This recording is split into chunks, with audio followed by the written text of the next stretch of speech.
اعوذ باللہ من الشیطان الرجیم بسم اللہ الرحمن الرحیم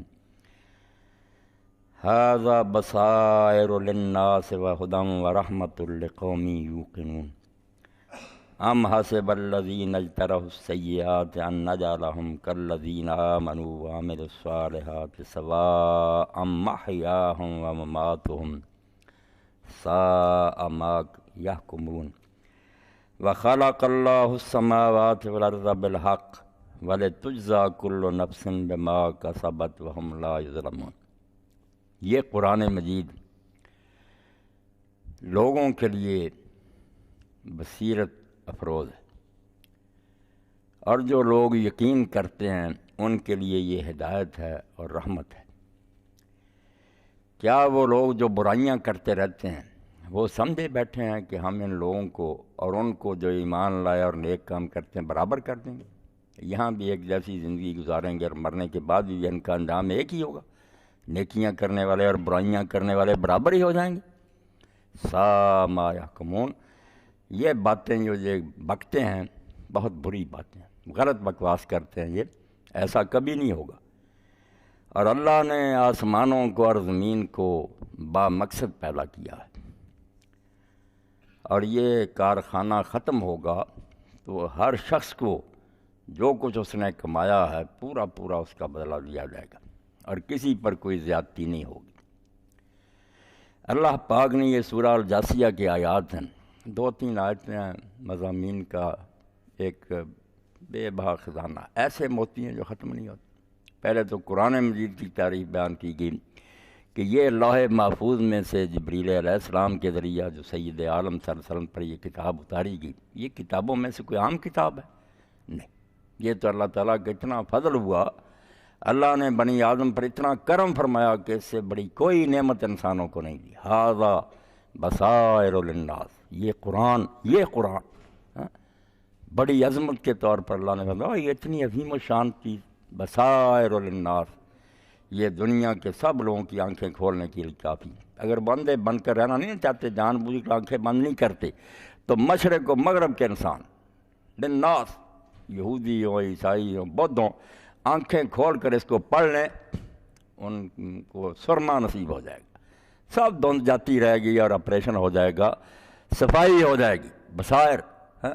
بصر آنکھیں، بصیرت دل کی آنکھیں۔ دل کا نور جو ہے نا وہ اصل نور ہے، اگر ظاہری آنکھیں ٹھیک بھی ہوں مگر اندر سے اندھا ہو آدمی کوئی فائدہ نہیں، اور اگر باہر سے اندھا بھی ہو مگر اللہ تعالیٰ اسے نور بصیرت دے دے، دل روشن ہو، آدمی توجہ سے بات سنے، غور کرے کہ صحیح ہے تو مانے اس کو۔ تو ایسے لوگ جو ہے نا اللہ فرماتا سب لوگوں کے لیے میں نے مشرق مغرب کے لوگوں کے لیے یہ بصائر اتارے ہیں، جمع بیان فرا بصیرت کی بصائر۔ قرآن تو ایک ہی ہے مگر آیتیں بے شمار نا، اس لیے فرمایا یہ قرآن جس میں بہت سی آیات ہیں وہ ساری آیتیں، ھذا قرآن کے لا بصائر، پھر ساری آیتیں جمع، کہ اس قرآن میں جو کچھ ہے نا وہ سارا کچھ آنکھوں کو کھولنے کے لیے۔ اور اللہ تعالیٰ نے قرآن مجید میں فرمایا کہ انا لا تعمی الابصار، لوگوں کی یہ آنکھیں نہیں اندھی ہوتی، بہت سے لوگ ہوتے ہیں جن کی یہ آنکھیں ہوتی ہیں، مگر ولکن تعمی القلوب التی فی الصدور، سینوں میں جو دل ہوتے وہ اندھے ہو گئے، خواہشات نے اندھا کر دیا ہوتا ہے، مفاد نے اندھا کر دیا ہوتا۔ جیسے سلیمان علیہ السلام فرماتے ہیں کہ رشوت حاکم کو اندھا کر دیتی ہے۔ اب وہ سب جانتا، پڑھا لکھا ڈگری ہولڈر، اس سے زیادہ کون جانتا کہ اصل معاملہ یہ اور میرٹ کے مطابق یہ فیصلہ ہے، مگر رشوت نے اس کی آنکھیں اندھی کر، دل اندھا ہو گیا۔ ظالم جان بوجھ کر غلط لکھتا ہے۔ تو جو لوگ صحیح معنوں میں سوچنے سمجھنے والے ہوتے ہیں وہ پکار اٹھتے ہیں کہ یار اس قرآن میں بھی کوئی غلط بات ہو سکتی۔ آپ دیکھتے ہیں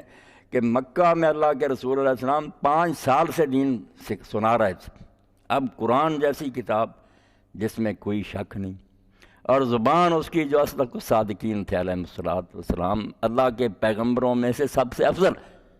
ایسا انسان سنا رہا تھا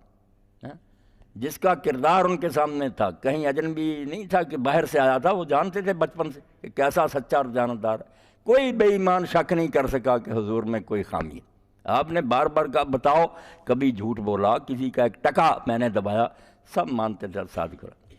اور یہ بھی دیکھتے تھے کہ وہی لوگ جو ہمارے جیسے تھے، خنزیر یہ مردار کھاتے تھے، شرابیں پیتے تھے، ڈاکے مارتے تھے، ان چیزوں میں وہ فخر محسوس کرتے تھے۔ اب آپ کی تعلیم کی برکت سے فرشتوں سے آگے نکل گیا، نتیجہ نہیں دیکھ رہا ہے کہ اس کے علاج سے لوگ تندرست ہو رہے ہیں، مگر نہیں مانے، چند آدمی مانے، ان پر بھی ظلم کیا۔ آپ نے اجازت دے دی، مدینہ کی ہجرت کو تو ابھی وقت نہیں آیا تھا، آپ نے فرمایا وہ قریبی ایک عیسائی بادشاہ، اس کے پاس ظلم نہیں لوگوں پر ہوتا، وہاں چلے جاؤ، اللہ تعالیٰ کوئی سہولت پیدا کرے گا، دیکھیں گے جانیں بچاؤ۔ لوگ نکل گئے، 100 کے قریب مرد عورتیں وہاں اکٹھے ہو گئے حبشہ میں۔ اب یہاں 5 سال سے اللہ کا رسول سنا رہا تھا، کوئی اثر نہیں ہوتا، وہ صاحب دل تھا، اس کا دل مردہ نہیں تھا نجاشی کا۔ انہوں نے جو وفد گیا قریش کا، سارے حربے استعمال کیے، چالاک لوگ تھے، مکہ سے تحفے طائف لے کر گئے، اور سرداروں نے کہا کہ پہلے جا کر جو بطریق ہے نا، پیٹریارک پادری، ان کو ہاتھوں میں لو، وزیروں امیروں کو رشوت دو، سب کو دی، ساتھ منا لیا، اور ان کو منوا لی یہ بات کہ جب ہم دربار میں پیش ہونا تو بادشاہ اگر کہے نا میں چھان بین کروں تم ادھر آنے ہی نہ دو، کہنا نہیں بادشاہ سلام یہ لوگ معزز ہیں، قریش کے سرداروں نے انہیں بھیجے، بس آپ ان کو نکالیں، یہ ایک منصوبہ بنا لیا۔ ایسا ہی ہوا، اور بادشاہ نے کہا شرم کرو، ساری دنیا کے ملک موجود سے چھوڑ کر میرے ملک میں بیچارے آئے ہیں، اب یہ کوئی میری بادشاہی کا صحیح طریقہ ہوگا کہ بیان ان کا سنے بغیر میں ان کو نکال دوں؟ یہ کبھی نہیں ہوگا۔ وہ پادری بھی چلاتے رہے، امیر وزیر نہیں بلایا۔ اب اس نے کہا کہ کون سا قرآن تمہارے نبی پر اترا؟ 1 منٹ کی بات، مرا ہوا نہیں تھا، زندہ تھا، کان کھلے تھے اس کے، یہ پڑھتے گئے حضرت جعفر رضی اللہ تعالیٰ عنہ، اس کی آنکھوں سے آنسو بہتے گئے، داڑھی تر ہو گئی، اور بعد میں اس نے کہا خدا کی قسم یہ قرآن اسی اللہ کی زبان سے نکلا جس کی زبان سے تورات اور انجیل نکلے تھے، اس قرآن کو ہم جتلا سکتے ہیں؟ قرآن نے ذکر کیا کہ دیکھو ان لوگوں کو جنہوں نے قرآن سنا تو تم نے دیکھا ترایونہم تفیض من الدم، آنسو بہہ رہے، رو رہے تھے، انہوں نے کہا یار اس کے تو ہم بڑی مدت سے منتظر تھے،